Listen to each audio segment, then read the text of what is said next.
wealthiest people in the world have been murdered by what appears to be organized mobs calling themselves the 99%. Authorities have stated that the assailants have been systematically removing the victims from their homes, taking them into the street, beating them, urinating on them, and beheading them. Names such as Elon Musk, Peter Thiel, and Jeff Bezos have been confirmed dead, while the grisly scenes were met with celebration.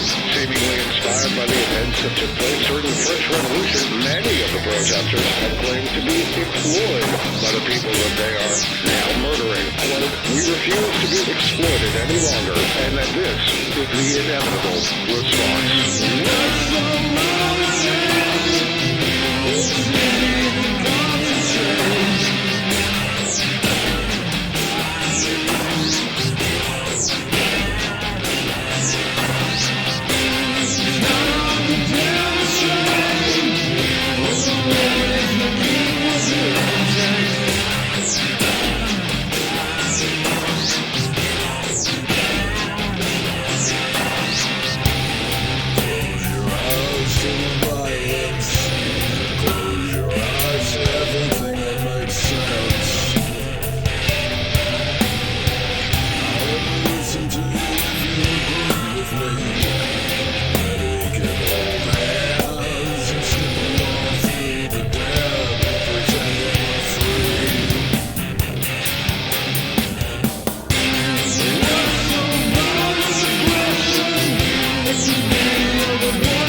Close your eyes, everything makes sense.